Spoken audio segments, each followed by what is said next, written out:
Today, we become legends.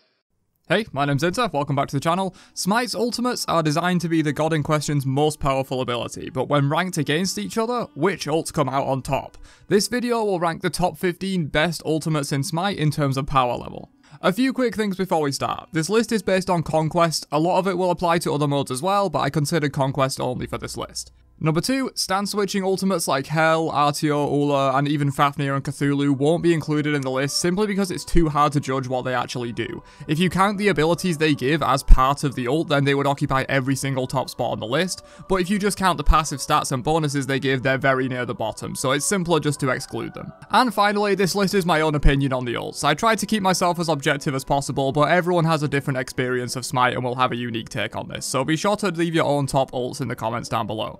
But without further ado, let's jump in with number 15, which is Daijis Powwow. So this ultimate just barely made the list and was in competition with a lot of other strong ults that will appear in the honorable mentions of the list later on. This ultimate is just fundamentally insane. Not only can it do very high damage, it can pull multiple enemies out of position or force several beads. It can even get around beads if you're fast enough by jumping down early as soon as the chain lands. You can catch a lot of people out by doing that. And it keeps Daiji completely safe on the Powwow for the full 5-second duration if you need to buy time, which is amazing for an assassin as they will typically be deep behind enemy lines. This gives her time for the team to show up, to reset her basic ability cooldowns, or simply kill her assailant. Great ultimate overall. Number 14 is Martikaras's Death from Above. So this ult is somewhat new as of recording, but I believe it has earned its place among the best ultimates in Smite. It doesn't do many things, but the things it does really well. Up to 1140 base plus 240% scaling in damage, and it's easier to hit all of these shots than you'd think. Up to 32% protection shred as well to make sure the ult absolutely chunks like it should, and even for 4 seconds after you land so you can get better follow-up damage. And similar to Daiji, Martikaras banishes himself for the 3-second duration, which is amazing for keeping safe from dives or securing kills deep in the enemy backline when combined with the great range of this ability. This ult has already been nerfed and might be again, but I believe it's a fundamentally super strong ability to have on a hunter. Number 13 is Argus. So when I was drafting up my initial list of ults before cutting it down to around 15, I didn't really expect Hera to make the top 15, but when you think about her ultimate, you come to realize how great it truly is. Firstly, it's a giant AoE ranged knockup, one of the best CC types in the game since it can't be reduced in duration or cleansed once it hits. But that's not all, of course. This ult also summons Argus to the battlefield who can soak up hits, tank towers, protect Hera, and do a surprising amount of damage, especially when you factor in the damage aura he gets once you use Hera shield while he's active. Each component of this ability wouldn't be top 15 on their own, but when combined, they make for a very strong ultimate. Number 12 is Terra's Earthen Fury. Oh, how the mighty have fallen. Terra's ultimate used to be top 5 in my opinion when it was global and healed a lot more, and while I'm sure some will say I'm underrating it here, and that's kind of a valid argument, the healing was absolutely gutted in 10.3, being reduced by around 60% on the base heal and having the scaling completely removed. It used to have 70% scaling. And while she did get 5% extra damage mitigation in return, which is strong, this ability is just not what it used to be. That said, it is still easily top 15 due to being able to not only hit your entire team, but also most of the enemy team as well for some insane value. Enemies take more damage, allies take less damage, enemies take damage, and allies heal. Who doesn't want that? And when it can easily hit 6+ people in a late game teamfight due to the massive AoE size, that's a serious value bomb and definitely deserving of the list. Number 11 is Olorun's Sanctified Field. So Olorun ult is an interesting one because nothing else even compares to what it can do. There's nothing else like it, and the effect can have a huge impact on fights by slowing everything for the enemy and making Olorun himself a super soldier for the 5-second duration. This ult either gets some insane value or forces several beads out of the enemy just to not deal with it, because believe me, this is one of the most annoying abilities to be stuck inside in the whole game.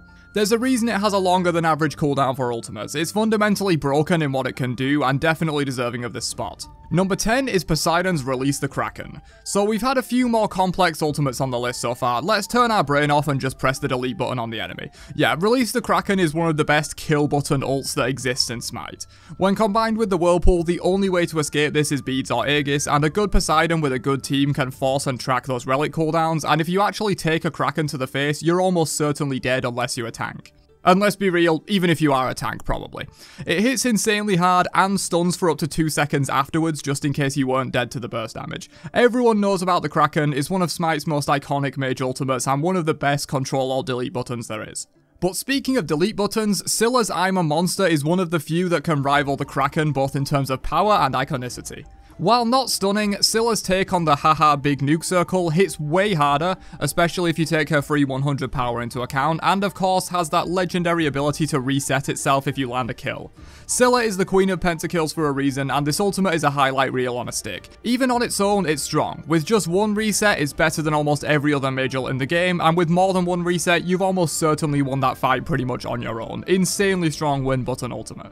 Number 8 is Maui's Landfall. So we're back to some more supportive ultimates though, and this was a fairly recent addition to Smite, but boy has it made an impact. The massive hit area that can mean pretty much death to anyone pulled by it, along with the insult to injury by blocking them in afterwards with the island into whatever the hell your teammates have waiting for them when they land, while also blocking their own allies that weren't hit by the ult away from helping them. This is absolutely one of the best iterations of the classic huge support displacement ultimates, and more than deserves its spot on this list. At number 7, we have Vamana's Colossal Fury. Since the change to Vamana's ultimate to no longer be hard countered by Ankh, it has taken its rightful place among the best ultimates in Smite for its ability to completely roll over entire teams with ease. This is quite possibly the single most bloated ability in Smite for all it does. 100 free power, 45 free protections of each kind, which also gives him a small amount of power and attack speed from its conversion passive, reductions to all 3 types of movement penalties, strafing, backpedaling, and basic attacking, stacking movement speed on every hit, ability to walk through player-made walls, 25% lifesteal, 10% max health in shields every second, AoE basic attacks, and the ability to extend the ult to a maximum of 10 seconds if the enemy dares to focus you down during it. And that's basically the only way you're dealing with all this stuff that Vamana throws at you when he presses for. Focus him down or feel his wrath as he walks through your backline with this ultimate. This has been given extra stat after extra stat for many years, while its counters like walls and anti-heal have been all but removed, and it has resulted in an ability that absolutely makes top 10 in the list. At number 6, we have Horus Ultimate to the Skies. So this is an ability that I have constantly underrated since Horus release, but I feel it truly belongs among the best of the best. It's one of those ults that offers a completely unique benefit that can't be found almost anywhere else in the game. Being able to transport your entire team semi-globally allows for plays that simply couldn't be made without a Horus on your team. Great for sieging, great for defending and stealing objectives, great for backdooring, great for diving in team fights, even pretty solid defensively due to the 480 HP shield it gives to everyone who has the balls to teleport with you into the enemy Titan room. The damage is also pretty respectable, but really it's that team transport capability that places this ultimate so high on the list. The plays you can make with this are just insane. Breaking into the top 5 though, we have Atlas Gamma Ray Burst. Another very unique supportive ultimate, and one that doesn't feel like it has as much impact as it truly does. This ability can produce protections of both kinds by 50% and power by 20%, while dealing very respectable damage to boot. Shredding half of your opponent's protections can't be overstated, and allows your team to completely delete tanks and squishies alike when this ultimate hits them in a fight. Even with just the 3 stacks from the focus beam, which is all but guaranteed, it shreds 15%, but most of the time you'll get at least 5 stacks for a 25% reduction, probably more. And if used in combination with Atlas's incredibly powerful second ability, you can max out these stacks by holding the enemy in place, and then your team could just shred them. Tanks often don't build beads, and being held in place for 2 seconds with 50% of your protections gone in front of an ADC means certain death. As mentioned, this ability does way more than it seems, since you can't physically see the stat reductions in the same way you can see Horus TPing his whole team around the map, but this ult is more than deserving of a top 5 placement on this list. Coming in at number 4, we have Baba Yaga's ultimate, Home Sweet Home. So I feel this ult is a little underrated in the community. It deals some of the highest damage in the entire game, while critically being realistic to hit most of that damage. This can hit for up to 1956 base and 450% magical scaling, which is absolute insanity. Even if you only hit with half of this damage, that's more than enough to delete a squishy from existence and do serious damage to a tank. But this isn't like Anubis ult or Cabrakan 3 or other ridiculously high damage abilities where you will never hit all of the damage. Baba ult has great range, the Witch Firebolts track enemies, meaning jumping away is pretty much the only counter to this. Even Aegis won't do that much, you can probably immune one of the bolts with that, but there's 4 of them and each one hits as hard as your typical mage ult. On top of this insane damage though, Baba also gets long duration CC immunity, movement penalty immunity, a knock up to close enemy gods, and a hefty shield to stop you melting her while she pumps out some of the most high confirmable damage in the game. Crazy good ultimate and a well deserved number 4 placement in my opinion. Breaking into the top 3 though, we have Capri's Scarab's Blessing. So there's a bit of a theme with a lot of this list, and that's ultimates that offer a completely unique benefit that changes the way the game works, and Capri is one of the best examples of that. The whole idea of Smite is to kill the enemy team and take Titan. Capri just says no to that. There's honestly not much to explain here. Sure, you can try and wait out the duration and kill the enemy afterwards, but this lasts 5 seconds and gives movement speed and slow immunity, making any carry that this is placed on very scary to leave alive. 5 seconds in Smite terms is an eternity, and so even if you don't trigger the revive, this ultimate gets a lot of hidden value by forcing enemies between a rock and a hard place. Do you kill the carry and let the revive go off, or do you try and minimize the impact of the carry being able to W key at your entire team, basically immune to damage for 5 seconds? It's a tough choice, and I think anyone who's played against Capri knows why this ult is high up on the list. Taking the penultimate spot though, we have Giannis's Through Space and Time, which is another ult that simply does something nothing else can do outside of, I guess, Horus, who was further down the list, and does it a bit worse than Giannis in my opinion, due to the speed of Giannis ult and ability to travel further overall. Sure, this ult hits hard and snipes are fun, and hell, it even gives 16% free pen now, which is another reason to put the ability so far up the list. But in reality, it's that team transport capability that can turn fights in your favour in a matter of seconds as half your team arrives across the map, much to the dismay of the enemy solo laner that just wanted a 1v1 fight.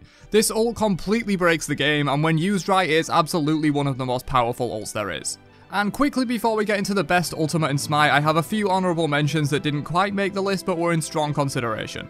Aphrodite for a similar reason to Capri but worse in my opinion, Nuwa for the free escape and underrated vision aspect, Kali for her ability to wipe teams in combination with her passive, Ishel who is very new but on paper this ult is super insane, and Hunbats who is one of the longest standing best AoE CC ults in the game.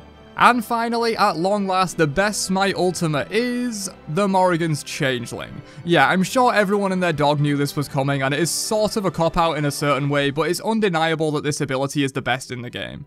Not only can you choose whatever ultimate you want from the current game that is the best for your exact situation, you also get the entire base kit of that god as well. This ult takes a practically infinite amount of game knowledge and mechanical skill to maximize, and I can say with confidence that no one has or ever will use this ability perfectly, but you don't need to be perfect for this to make the biggest impact of any ult in the game. Absolutely number one. But that's it for my take on the top 15 ultimates in Smite and why they're so strong. Leave your thoughts in the comments down below and don't forget to drop a like before you leave. Catch you guys in another one later on. Have a great day, and peace out, you nerds.